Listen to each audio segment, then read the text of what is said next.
previously on In Transition. How do you, and this is in reference to my book, like take your shoes off first. How do you take your perspectives, put them off to the side so that you can really hear and understand how somebody else is seeing the world? Because that is going to start opening up breakthroughs so that you can see what you've been missing. So you seek new meaning, physical safety. Then we have the connection piece. The next piece is you're going to naturally, once you have the connection and you've got some new ideas percolating, you're going to want to naturally start trying new things. Like I want to do something. Mm-hmm. Now I'm kind of at the point where like, okay, I feel like I got it. I'm prepared. Now I want to go do something. And in that progress place, that's when you really have to be embracing being wrong. Because now it's time for experimentation and exploring and going further and saying like, all right, well, does this work? How about this? Does this work? I built off of the ideas that I just learned. Does this all work? And now this is when you're navigating, getting through that adversity, but you feel strong because you already know you're safe and you've got connections and other people helping you. The next piece is back to spiritual again, where it's like, okay, now I've found what works. I've experimented and I've found a few things, and I'm going to pull from those new ways of working, pull from those new ways of relating to the person that I'm having difficulty with. Trying to figure out new ways of, solving a problem that we're struggling with, whatever it is. And now I've created new meaning.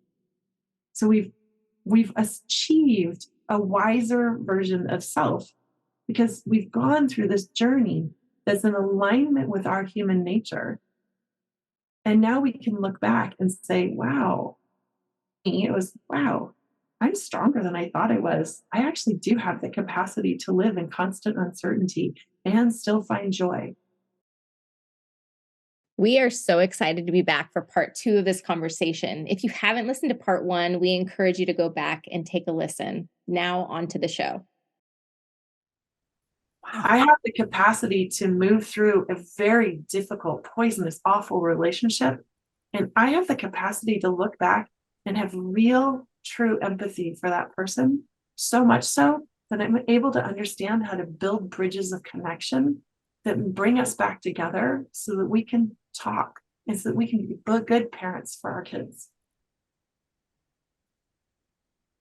I have the capacity, and I wanted to come back to this idea too of like the seek new meaning piece. That's the beginning of all of this. And that's the piece of be willing to admit that you might not see everything. And rather than be in the victim mode of fighting the world, just be at peace with your humanity. I say, I am human. Like, that's how I say, I am one, like my meditation, I go, I am one damn fine human. Okay. And what that means, I love that. The damn, I laugh every single time I do it because I'm like, yeah, I am. Because I do problems, but I'm messed up, but I'm also fine. Corey would probably throw more profanity in there, but try not to. It's Good Friday. But yeah, trying really hard. The two of those together. Really hard. I have so many thoughts right now. My brain is almost like, I don't even know which direction I want to go in, because it was like, if I could drop a mic right now. Like, I feel like thank God we actually do the video of this. I feel like we should actually, I could drop the microphone I used to talk, but then. Yeah, I mean, it would be loud. But I do want to say, Julia, you have to be one of the most captivating people I've ever talked to in my entire life. Like, honestly, like. We're just like, whoa. Like, time just stood still for a minute. I was like, yeah, this makes so much sense. Why doesn't everybody think like this? I mean, if more of us could think like that, the world would be a much different place, right? Yeah. Much, much different place. And I think it made me think about when I coach clients, right? That we kind of joke as coaches, we're only as effective as the person is ready to surrender to that experience. Mm-hmm. And it's something I am very honest with people about too when I get into a coaching relationship with them, like, I am not here to fix your problems or solve things for you. You have to be open to that. But where I think I want to go with this, and I'm curious what your perspective on, Julia, is when you meet these kind of people, you have interactions with people that are kind of in that stuckness, is what I call it. Like, oh, they're like really resistant. They know they want to make a shift, but they're so stuck in the wanting to be right, or like, you know, history repeating itself mode. Yeah. Yeah. I'm like, I go to like, yeah, what we need to get them in their body, right? They need to recognize there could be a better way. But is there a hack maybe that you use with people to help them get to that next level? That let's get you back in your body once you say, like, I realize I need to shift from where I've been. Yeah. So, as a coach, and I love that you just brought that up. That's why I think this point of transition is so important. And I think that we don't talk enough about what it means to believe that different is possible. When I've met many clients, so you're asking for a hack. One of my hacks, honestly, is to do it in a group. So these kind of people, when they're in that mode, are way more open to influence when they're in a group. Okay. The one-on-one thing, there's the private nature of it that allows them to still battle. And it's when we get into when people are in, I've had a client like this just recently, where, and I have huge empathy because I remember being that person, where everyone who is trying to help you is also, it feels like they're trying to hurt you. Yeah. My heater just went on. You're good. I feel that though. Like when you're in that mode of like, no, you're not even, I feel like you're not even in touch with reality a lot of the time. No. I had a client like that a couple of weeks, not too long ago as well. And it was just like, these aren't your enemies. They're not, it was when I would ask the question, like, okay, well, why are you lashing out? Why are you doing this? What's going on? And she's like, it's just everybody wants to tell me what they experienced in this, and this. I'm like, they're not telling you to compare battle scars. They're not telling you that to make it personal about themselves. They're trying to empathize with you and say, look, we've been here too. We get it, and it's just, it's having to come to that realization that the people that are your biggest support system are not your enemies. They are not. No. And that's the funny thing about empathy, at least that I see, is that it's a two-way street.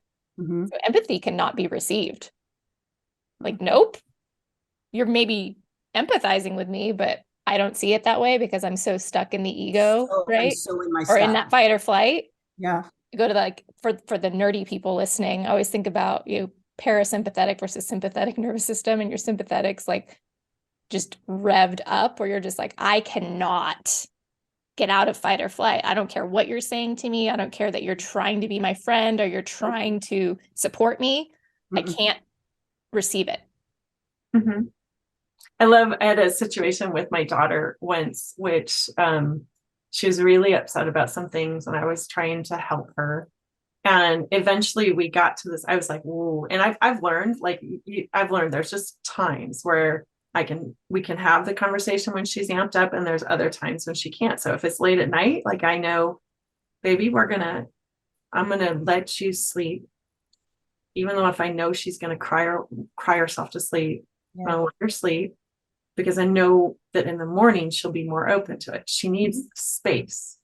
And then like one evening we were talking, and she was amped up about stuff not having to do with me. I was just trying to help her. And she actually said, what if I don't want to feel better? Oh, I mean, I've heard that from people. Well, and that's the thing. I loved actually that she was able to vocalize that, because at that time I was like, you know what? There are times when it's okay to just be in that space of not feeling good. We need that. That's a part of our processing. Mhm. The crying, whatever it is. Mhm. And so when I meet clients that are in that space, I will do my best. What I focus on entirely is to bring new experiences and joy into their life. I don't even talk about the issues. We don't even go there. Okay. We go to the place what I'm trying to do is interrupt a pattern disruptor. Yeah. So some sort of habit pattern disruptor. Mhm. Now, what happens when people are in such massive fight or flight mode where, like, even just saying hi and they're turning around to, like, hit Yeah. you kind of thing, when they're there, it's very difficult. They might kind of agree, say, yeah, okay, I'm here, I'm going to do it, but they won't do what you ask them to do because they still are thinking that even if they think that might be something good, if you might be helping them, they think they're looking for every other angle around it, going like, well, okay, that might sound good, but what's wrong with it? There's something wrong. So you have to get them through to that place where it's a pattern disruptor. And I have to tell you, the most difficult clients I've had, the ones, and they usually become raving fans, is that we get to a battle point where they'll be angry about something and I'll talk them through it. And they might get angry again, and I'll try to talk them through it. But the third time, if they get angry again, I say, I think it's time for you to see a therapist. I don't think that we're a good fit. Mm-hmm. And at that point, that's usually when they're like, whoa, don't go away. Wait, hold on. Don't leave me here. Don't leave me. And then it becomes, I give them space and time, and then they have to choose. But often when that's the only kind of pattern disrupt I can think of. When they're really, really, really heightened. Yeah. It's this idea of showing care and calm, and then showing that you're totally okay with walking away and trusting that they're going to be okay. Yeah. And that's usually when they're like, no, I do want your help. Well, I think that goes to the point of, like, when you were saying that you need to establish, the atmosphere of being safe. So if you're saying, when you get to that third time and you're like, I'm not sure, you should probably go talk with a therapist, I don't think that this is a good fit. You've already built up that safety with them, so you've got the connection, they've got the safety, and it's like, you're just like, no, I don't think so. Let's go. But wait, you make me feel safe and I'm connecting with you. You're my safe space. Don't go anywhere, please. Yep. Wow. I think it's just about, it becomes, for what I'm trying to do is I'm trying to create that point of transition. Mm-hmm. And they realize that here's somebody who has stayed calm mm-hmm. in the face of their attacks. Yep. And then is saying with kindness that, like, I care about you and I don't think that I can help you. Yeah. That becomes this, like, realization of, oh, maybe there is something I'm missing. And that's all I need. It's all I need. I just need the admission to get them into that space of curiosity that maybe, just maybe, there's something they're missing. Yeah. And there could be different. Yep. And that's when you can start the slow process of shifting gears. And it's the other piece I wanted to highlight too, is that when we're in that victim mode, a lot of people who are really accomplished and successful they'll shift to, and I did this. I shifted to being like, well, I know what's wrong with me. I know what I do wrong. I know all the stuff. Like, I talk too much, or I come across too bold, or whatever you think your issues are that other people have told you, and now you feel like you're owning them. You feel like you're owning them. But do I sound like I'm owning them when I do that? Mm-mm. No. Owning them is like, hey, I know I have a tendency to talk too much. Am I doing that right now? There's a certain level of humility that comes into it. Mm-hmm. Yeah. And it's having peace with that. Yeah. That's when we've processed and we found that balance. And that's what allows us to engage in conversations with others or in any kind of challenge in our life from a perspective of curiosity rather than certainty. Yeah. And to me, that's what that point of transition is. It's when you move from certainty to curiosity. And if more leaders were that way, oh my gosh, it'd like be a so many completely things would be different. Because I Yeah. think about this concept of when you get to that level of leadership, I like to call it radical responsibility. Some people may call it ownership, but where you're like, I'm willing to accept responsibility for the things that I don't do well sometimes, or admit like, yep, didn't really nail that, but I'm trying, I'm learning, and I'm growing, and I'm going to admit where I could have done better, or yeah, I have a tendency to do that thing. Tell me if I'm doing it. I think that's brilliant because not enough leaders do that. Like, I can suck all the air out of the room. Don't let me do that. Yeah. Can we have a code word or a signal? I love code words. Code words are awesome. If I'm doing that thing that I don't want to be doing. I really want to segue us into the last part of this around the embracing being wrong, because I think that's the beautiful place to round it out. But before we do, just because I'm curious what the research shows and what you've learned as we've been talking about this perfection and also the resistance we have to change, how much vulnerability comes into this and our inability sometimes to be vulnerable or seeing vulnerability as a weakness. So that's why when we work with clients and such and we hit these walls, it's like, nope, don't want to go there. Nope, don't want to go there. And we kind of keep knocking on the door, hoping they're going to go, wait, like you said, okay, I'm ready. What is it about being vulnerable that makes us so resistant to that change? Might have to ask Brene Brown that question. I'm not, again, I'm not gonna,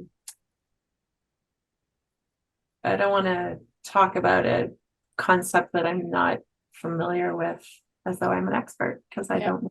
What have you experienced as far as that?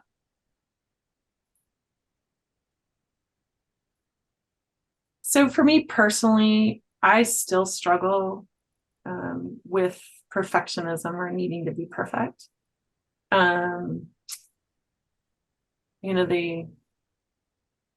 They say 95% of our day is spent in our subconscious programming, and that's subconscious is directing all of our decision making and our actions and behaviors. And most of that subconscious programming was put in there by the time you were 7.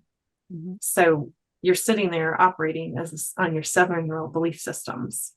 So it takes real conscious intention to counteract those. And every single time you counteract those, it's like walking into the realm of being vulnerable if you're going against your programming. And that's when you have to get to that place of being, okay, I'm going to be okay in this level of uncertainty or this place of uncomfortableness. I struggle with it even today because I have writing beyond, you could probably fill this room with how much writing I've done. And I have released very little of it because I struggle with, if it's not perfectly right, that I shouldn't put it out. Making sure that I have the right name, the right words, the right everything. I get very, very stuck on that. And, yesterday or 2 days ago, I put out an infographic because I was like, okay, let's try something new, because I'm very experimental. I love the experiment. So where is my infographic?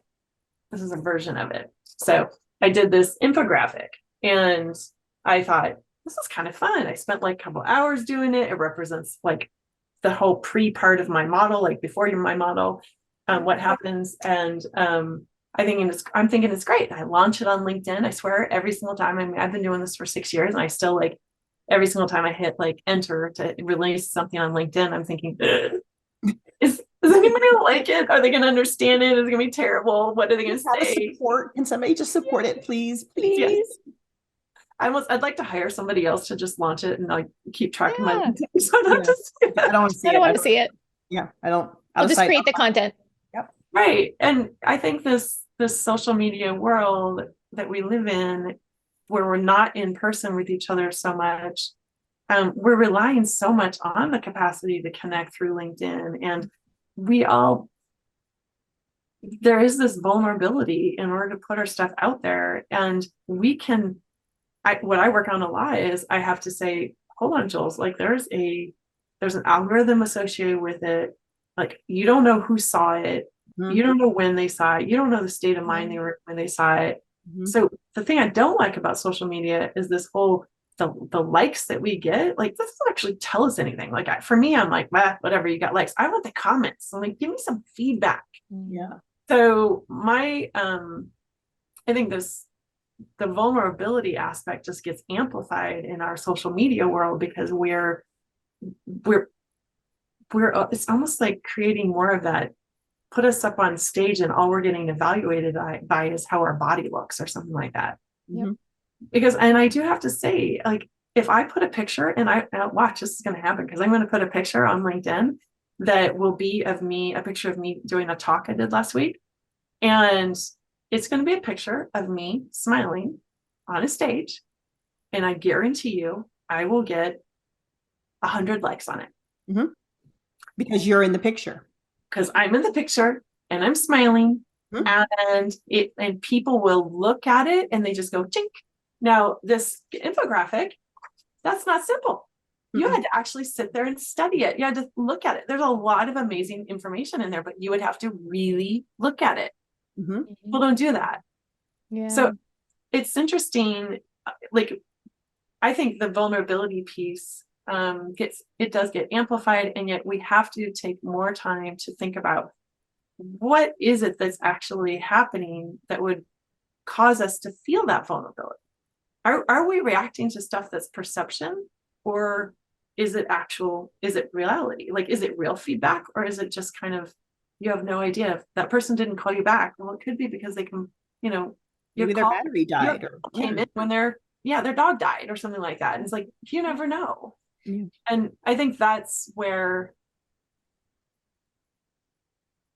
I think that's the one thing that would change everything, is if you could get people to, every single time you feel your emotions trigger in some way, whether that be anger or vulnerability, the feeling of vulnerability that triggers the anger, whatever it might be, that instead you ask yourself, I wonder why. Yeah. Get curious with it. Wait, what? I wonder why that happened. Is this really something that's eating me? Like, is this about me? Is this saying something about me that I should be paying attention to? Because I do believe that if you trigger an anger of some sort, pay attention to it. Get curious. Why am I getting angry? That's usually telling you something. But like, here's an example that I love, this example that my daughter brought up again. So Bonnie Raitt got the 2022 Grammy for Best Song just recently, and she was up against Harry Styles, Beyonce, and Lizzo. And when she gets the award, she's in total shock. Now Bonnie Raitt is, I don't know, 70 years old, right? But the social media lit up with people saying, who is this hag that just got this thing? And like, this is crazy. Why in the world would they choose that over Harry Styles or Lizzo or Beyonce? Like, who is this person? And why would her song be better? So they were really bad and mean. She's a legend. People respect your elders. Yeah, it's like, she's Bonnie Raitt. Shut up. Right. And I love that people didn't actually go that direction more, but like the most impactful thing, like people could just say, like, it's Bonnie Raitt, shut up. She's a legend. Yeah. It's kind of like that wake up, like look beyond your own world. But more than that, like look beyond your own world. But more than that, rather than react with anger that somebody defeated Lizzo, your beloved Lizzo, wouldn't you be curious? Like, Who is she? Who is she? Do I need to listen to this? And what was it about that song? Because should I know about her? Because she's better than Lizzo or better than Beyonce or better, like this song is better. I'm curious. Why not be curious? Well, it turns out, like, one of the tweets was like, I dare you to listen to that song. Ooh. And to not cry. And you do go and listen to the song. All of you will be crying. I mean, it's Bonnie Raitt. That's all I can say. It's just, when I watched the Grammys when she got the award, and she was super duper shocked. Like, oh my God, what is happening? Yeah, you know, and my mom was like, wow, I didn't even know she was still around and putting music out. We haven't seen her in a while. But I'm like, but it's Bonnie Raitt. I can't make you love me if you don't, you know? And I go, this thing called love. I'm like, oh my God, it's Bonnie Raitt, Mom. And then I'm just like, yeah, give props where props are due. It's Bonnie Raitt. Yeah, she beat Beyonce. Now what? You know, it's just. And you know that not a single one of the other ones are bitter about it, because they probably all were inspired by Bonnie Raitt. Yeah, I bet you ask any of them. My inspiration is Bonnie Raitt, Willie Nelson, you know. Yeah. And they're like, oh, longevity in my career could actually be a thing. Yeah. So much inspired by it. But yeah. Yeah, that's awesome. I just think that's a great example of how, if we leaned in more towards curiosity, away from certainty, and we started looking at all the ways that our certainty about our life get in our way and stop us from achieving a wiser version of ourselves, achieving goals that we had dreamed for ourselves. Mm-hmm. Curiosity is the first step. Believing that different is possible. Yeah. So would you say, because I want to segue into embracing being wrong, that is kind of the first step, right? Of coming at it with curiosity first. Yes. Why? I always ask myself, I'm like, why do I even want to be right? Like, yeah, what's in it? What do I very much have, like, and this has been a massive shift for me over, you know, the course of probably the last 3 years of actually wanting to be wrong a lot of the time. And I'm always like, prove me wrong, because I kind of want to be. So I learn and grow more because I have blind spots. I don't see everything. I don't know everything. And Corey and I always joke, even as we've been working on building this community, right? Of we only know what we know. Yeah. So I am all for having voices that help me know more and open my eyes to more, because I feel like curiosity is everything. There's so much more power and so much more connection and stability when you're relying on not just yourself, but you have people around you that can not only point out your blind spots, but teach you about the things that you are curious about. And you can't go through, well, you can, but it's probably not advantageous for you to go through life just a soul island with the thought process that I'm right, you can't tell me otherwise. Here, let me tell you how right I am. You just, it's no, that's, to me, that's a very lonely existence. Yeah. And unfortunately, I think what we're seeing in the US specifically too, I mean, this is natural. We are a tribal people. Like we like our community. We like to feel like we belong. And so a lot of that rightness, it gets reinforced by the tribe that we join. And then it becomes an echo chamber that we're a part of. And then unfortunately we have social media that is in the algorithms that like to feed us what we like and keep us coming back to the social media. And it continues to create that echo chamber for us and refines it to a point where if you do a search for the same term on different coasts or the rural area versus the metropolitan area, you will find totally different responses. So even that island concept is that we're actually on that island with like people that are just like us. And that definitely hinders our capacity to evolve. In fact, I'm reading a book by Sean Cooley right now, and he talks about how I think it's Tanzania was discovered as an island, but there was some island off of Australia that is discovered back in the 1800s. And the group of people, because at some point the land bridge between this island and the mainland was disappeared, so nobody was actually able to leave the island, and they didn't even really explore off of it. And so when they did finally find the people that lived on the island, European or explorers did, the people hadn't even evolved for fire.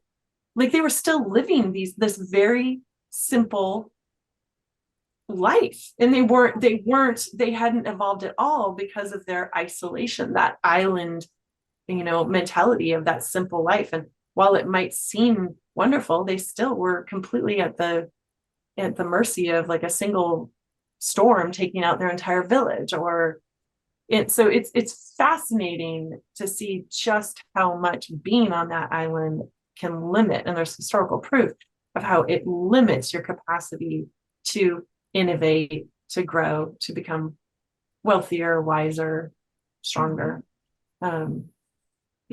It's pretty. So that whole being wrong piece,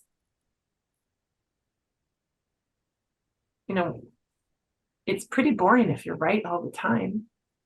Yeah. But it feels so good. Really, it feels so good. It feels so good to be right. But the thing is that, like, if you're always right all the time, it would become quite boring, because we actually, as humans, we like to not know.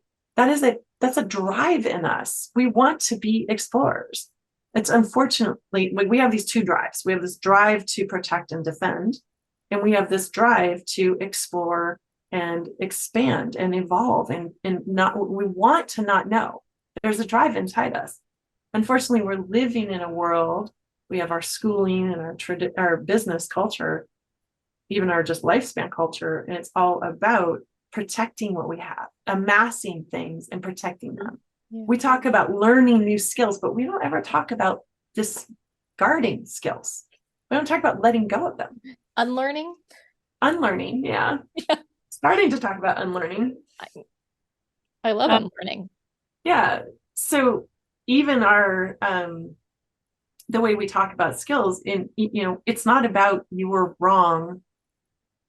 It's not about you're wrong. It's about I need to add more. Like I need to learn more. Yeah.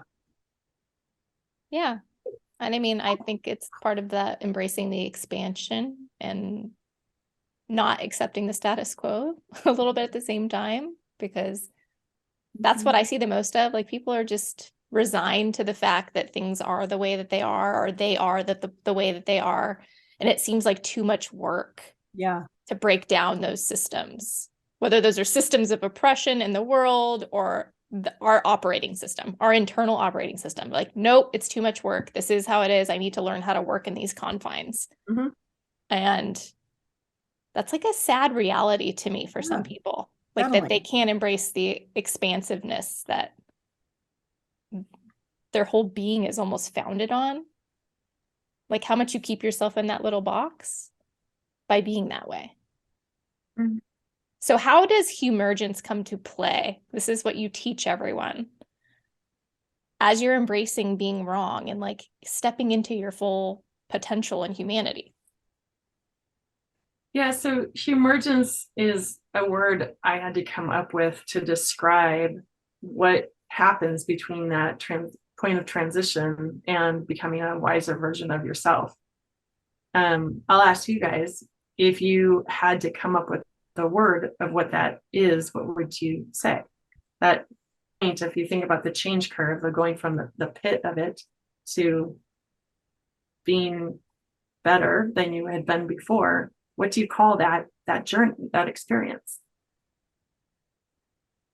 I mean, I think the word you picked is an appropriate word, because the only other word I think about and one I use a lot with clients would be evolution. Emergence, evolution, like knowing that you're in a constant state should you choose. Mm-hmm. Some people do not evolve.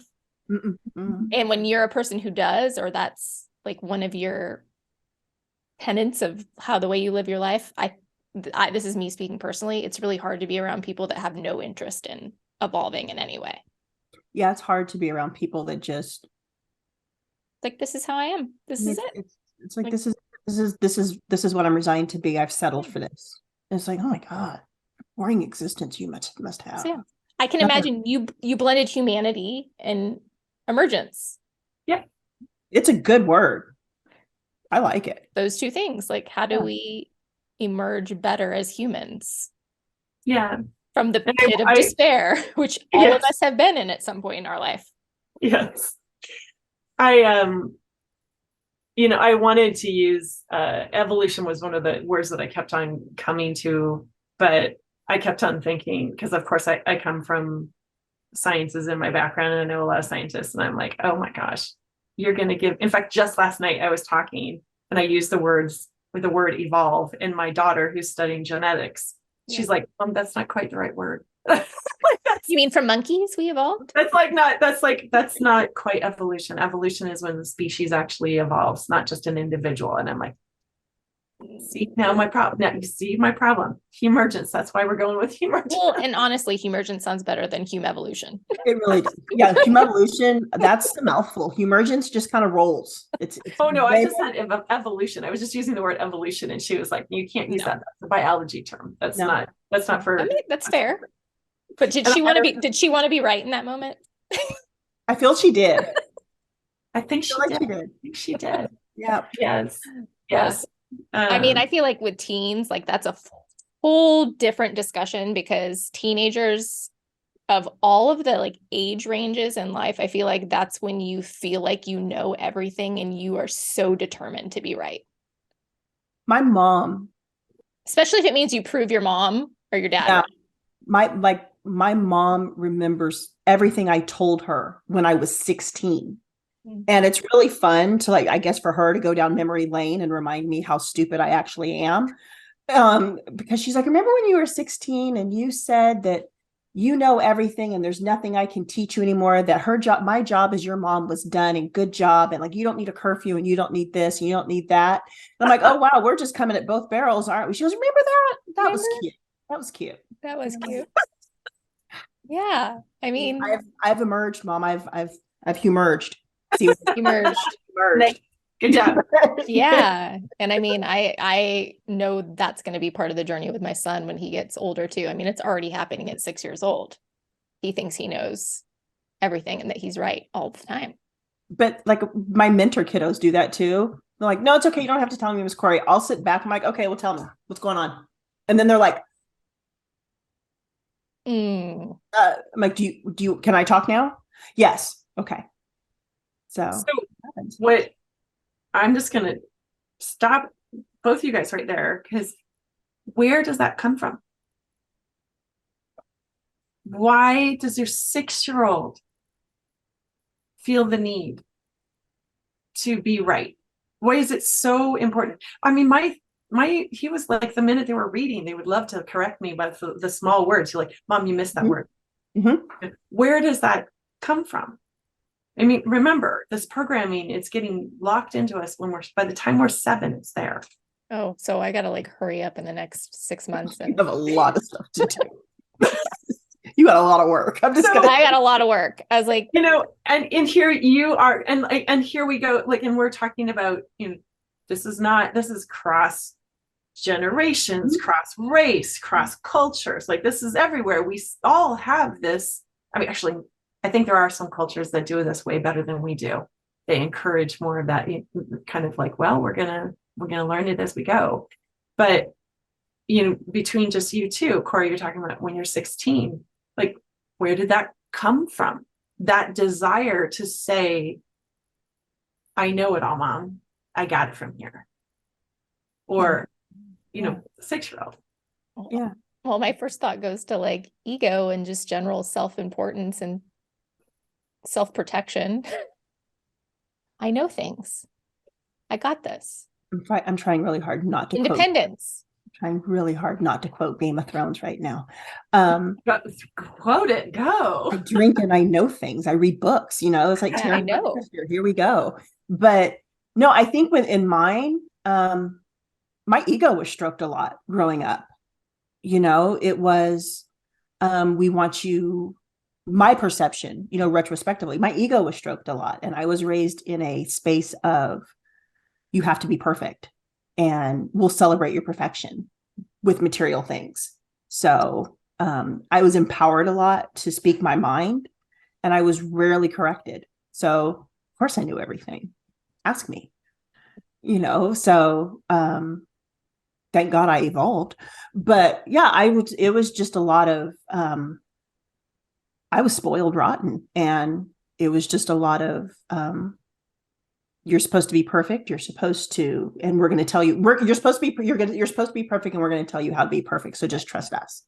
But Julia, give us not the right answer, but the better answer. Why do we do that? Mm-hmm. I actually think that the better answer is exactly what you guys say.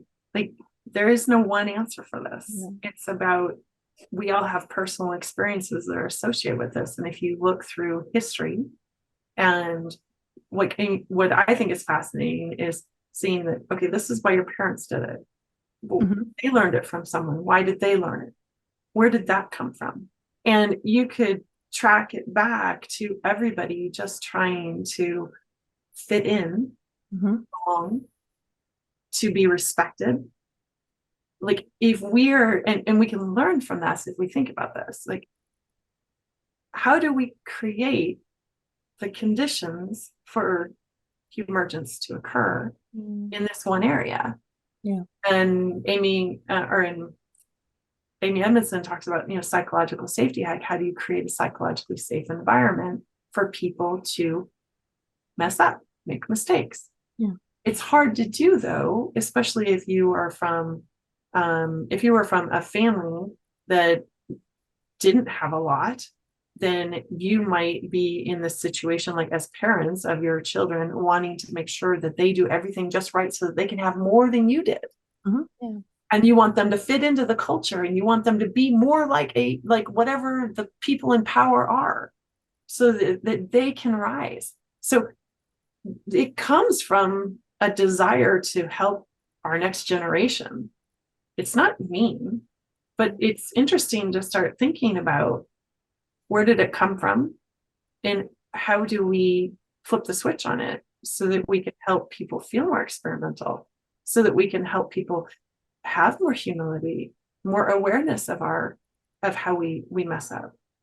The example, so my kids go to an alternative high school, and which actually it's a public high school, but it's been changed from the inside because it was a brand new high school. And what I get fascinated by is what do we have to do with our children to craft the experience that allows them to play, fall, be okay with that, learn from that, and feel like being wrong is a part of the journey. Mm-hmm. And so just the example I use to describe this is that my daughter was in the AP biology class. And AP tests or AP schooling is usually teach to the test. Mm-hmm. And here in the Northwest, they have a condensed time frame in order to get through all of the content. So it's even worse here in the Northwest. Often teachers will teach everything that's on the test, no labs, like especially like a science class, no labs at all. And then they take the test in May, and then they do the whole rest of it. So we go to the end of June. So then it's all kinds of like labs after that, after early May. So May and June are just playing in all the labs that they missed all throughout the first part. Well, this teacher, my daughter's coming up, she's like, Mom, they're not even teaching, he's not even going to be teaching us part of what's on the test. Like, we're not even getting to it. I'm like, really? What's going on? And what happened when you asked? And she said, he asked me, how do I learn other things that I don't know? And I told him I looked it up on YouTube. And he's like, well, it seems to me that you could find it on YouTube. Ooh. And now both of your expressions, I love that, because that would be kind of the classic parent reaction of certainty, of going like, that teacher's not doing his job. He's passing the buck. Yeah. He's passing the buck. He's making the kids do the work. That's not okay. But me, I studied, I'm all about how do we evolve education. And so I'm like, all right. That is an interesting answer. I'm going to be curious, not certain. I'm going to be curious. What else does he do it in the class? Mm-hmm. He's like, well, it's really weird because he gives us the answers to all the labs. I'm like, oh, first of all, I'm going, you do labs. That's interesting. You're doing labs in an AP thing. Mm-hmm. Okay, so he's spending time on that. And then I'm like, and he gives you the answers. Okay, so he gives you the answers. So is that more teaching than the test? And she's like, no. He teaches us about, the elements that are in the lab. And then he gives us the lab and he says, okay, if you did the lab exactly right, this is the answer you're going to get. Make it better. He So challenges the kids. teaching them to kind of innovate and be creative. So he is creating the conditions for the kids to be real scientists. Well, to me, that's more soft skill, like we were saying. You know, yeah. And that's why I like this example so much, because it's a combination of teaching both the hard skills. They still had to learn about what all the different elements did. Yeah. But then he's putting them into a situation where they have to collaborate, communicate, come up with a hypothesis and test it, and then be able to defend their answer as to why they did what they did. He doesn't even care what they get. He cares about the experiment, the design, and the process they went through. And so that is completely flipping the model on education away from the knowledge and more towards the application of that knowledge. That also is creating the environment in which taking risks is encouraged, being wrong is widely accepted. Because you are just biology teachers and you're all just biology high school kids. Like, you don't know so much, so you're going to really be able to make it better, but you might. Yeah. Yep. So it's making these kids have a real world experience of being a scientist too. So the question, you know, as we think about work and we think about our kids and raising them, is how do we start creating the environments in our home as we're raising our kids to give them that autonomy, that faith that they're going to be able to do more than they think they can. So many good things there. And I feel like I want to bring you back, Julia, to do like a masterclass on Humergence and what that's all about, like as something completely separate, because people are going to be really curious about your entire framework. But we always like to leave our guests with a little nugget that they can take away at the end. So let's go with your theme. If you're someone who is struggling with perfectionism and want to learn to embrace being wrong, what words of advice or encouragement would you offer someone who's wanting to go down this path? So here's one that I do for myself all the time, because I already admitted I still struggle. I mean, like, I also want to say, like, the process of Humergence, we can rise to a place of a greater wisdom and understanding. And sometimes those lessons are so locked in place, we literally cannot see. We actually struggle to see the world the way we used to see it. But sometimes it's wisdom that we're growing into, and we're countering that 7-year-old programming. And so it's something that we have to revisit continuously. We continuously have to work on it. And I know imperfectionism is one of those ones that is so hardwired into me that I have to reinforce and take intentional steps to get myself out of it. So one of my hacks is I give myself permission to write a shitty first draft. So I so even this, I wish I had the original, but this was like an attempt at doing, this infographic was an attempt at doing something I had never done before. And I love actually standing in front of like a big, huge whiteboard, like a big, my board's back here. And I will often, when I'm trying to describe something, I'll start right in the middle of it, because I think I just need to start. So start somewhere and give yourself permission to make it a shitty first draft. Like, it's just going to come out. And this is how I write my books. It's just, once you get it out, now you have something that you can work on. It's just a start. And sometimes what you find is brilliance. Yeah. Exactly how I'm approaching writing my book that's taking forever to write, but I don't go back and reread. I only read as much as I need to read to figure out where I need to pick back up, but I don't edit. I'm like, I'm just going to flow straight through. I don't care how shitty it is. There's going to be something in there. And I'm like, you can always tweak later. But I feel like I love that concept, because I've talked to plenty of people, for instance, who want to write a book or who are writing a book that get stuck in the perpetual cycle of editing. writing, editing, rewriting, and then like they're never moving forward. They're just editing the whole time. You're just on a hamster wheel. Yeah. Of editing. Yeah. Yeah. So I'd say that was one. And the second piece was all feedback is good feedback. Absolutely. You can learn from every piece of feedback you get. Sometimes it's telling you something about them. Sometimes it's telling you something about you. Something if you have the right peace of mind yourself, you can have the capacity to interpret that feedback and get value out of it, no matter what it is. So always ask for feedback. I completely agree. Feedback's awesome. I'm just I'm now like, oh, what about the people that they're hearing this and they're going, yeah, I get feedback is good and I want to receive and maybe give more feedback, but I have a tendency to be really defensive. How do you get out of that mode? Because we've probably all experienced people like that, where it's like, you could preface it in the most eloquent way, like, this is not personal. I just really want to let you know what I think and feel to help you, support you. But no matter how you frame it, they're like, this is an attack. Again, back to that victimhood, like, cannot get out of it. What do those people do? If you're like, yeah, accept and receive feedback without getting defensive. You know, I definitely have a policy of only giving feedback when people ask me for it. Yeah. And I tried, which means that they're somewhat ready for it.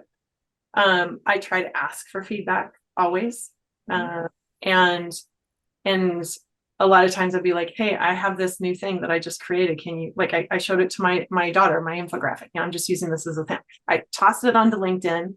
I'm not sure if I finished this part of the story, but no one liked it. No one commented on it. I don't even remember the last time I did a LinkedIn post and not one like on it. Whoa. So, okay, that's a learner. And so the defensive piece, though, for my daughter, I mean, we have this relationship that we learn together so much all the time. So I show it to her. She's looking at me. She's like, Mom, that's way too much. She's like, whoa. Like, did you post this already? Oh, okay. And so I'm modeling for her also. Like, it's funny. I will show my stuff that I build to her friends too. And her friends will be like, you want feedback from me? And I say, yeah. And my daughter will say, oh, you can say whatever you want. She'll totally be fine with it. And that's good. Because it's totally true. Yeah. So for me, I have a mom who hurt to death. She has never been shy about sharing her opinions.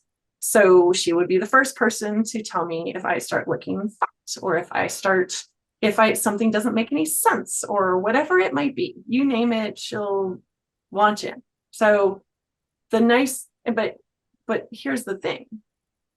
Even her feedback that comes to me and I feel like, I'm like, whoa, that's harsh. Or I hear it and I think, okay, you're full of it. Like, you don't way know off base talking about it. No. I will still learn from it, because I'll be like, are there other people out there that are like her that would be thinking like this? Are they my audience? Should I be listening to that? That's interesting to have that perspective. Like, it's nice to know that perspective is out there. Yeah. And now I have an awareness of a view that's out in the world that I should be ready for and I should know about, because the next time I come across it, I'm going to understand where it's coming from, and I won't be defensive in the face of it. So a lot of it has to do with just having peace in yourself and feeling really calm and collected about your capacity to filter the feedback, and knowing that your value is not coming from that piece that you just created. Yeah. Your value is coming in your capacity to learn no matter what happens. Everything has value. But you do bring up a good point, and something that I've heard said before. I don't know who said this, but something around the effect of, it's okay to not receive feedback from someone who themselves never receives feedback.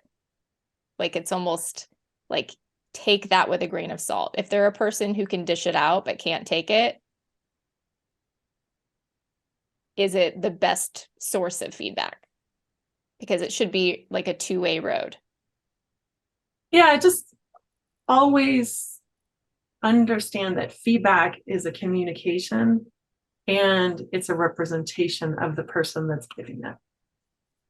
So it's coming from that person has the shoes on that they have on. It's their experiences, their beliefs, their expectations. So the way they walk through the world, the way they experience the world, it comes from that background. And if you're taking their feedback out of context of that, it's not going to be helpful, whether it's good or bad. Yeah. One of the worst things I hate on LinkedIn is this, like, people verifying, or what is it? They like, this person is recommended, or I can't remember what the thing is. Like recommendations. The recommendations are fine. It's more the, it's like a button that you can click that just kind of says, yeah, they've been verified that they're good at leadership. Oh, they're the endorsements. Yeah, endorsements, the endorsements thing. And I'm like, okay, that's a load of hooey. Like, nobody pay any attention to the endorsements because that's just a click. And it is nice that they started qualifying it and saying, okay, this endorsement for leadership development has come from these people who have experience in leadership and development. Yeah. Because before it would be like some random person and they just endorsed you for everything. Click, click, click, click, click, click. They don't even know you. Yeah. Yeah, that is a little bit weird. Not helpful.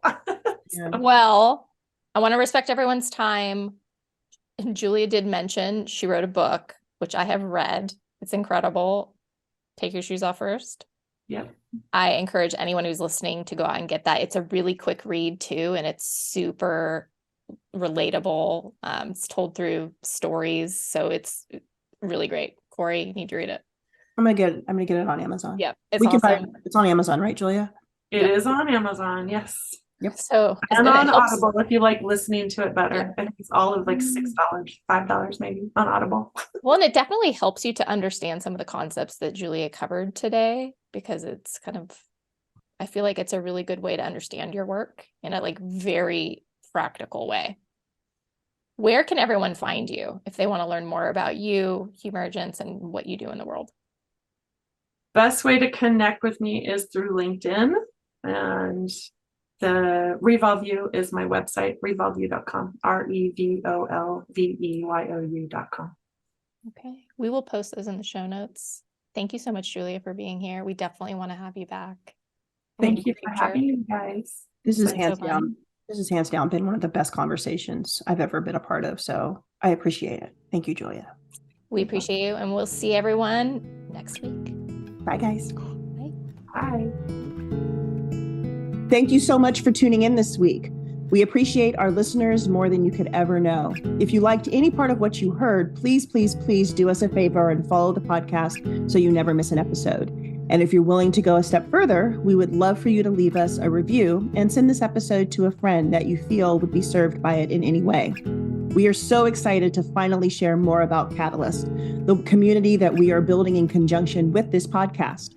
Our mission with Catalyst is to create an authentic, safe, and inclusive space for heart-centered, growth-minded, multi-passionate women to navigate their life's transitions by building meaningful relationships, learning from one another, and growing into the best version of themselves, and maybe even make the world a little bit better in the process. If you're interested in becoming a founding member of Catalyst, we would love to learn more about you and have you apply at wearecatalyst, all one word, .social. We only have a limited number of spots for this founding member round, so be sure to get your application in soon. Again, the website to apply is wearecatalyst.social. We look forward to the possibility of getting to know you on a deeper level and supporting you in navigating your life's transitions. We cannot wait to have you join us for the next episode. Until then, we encourage you to lean into your community and embrace the growth that inevitably happens when you're in transition. See you guys next week.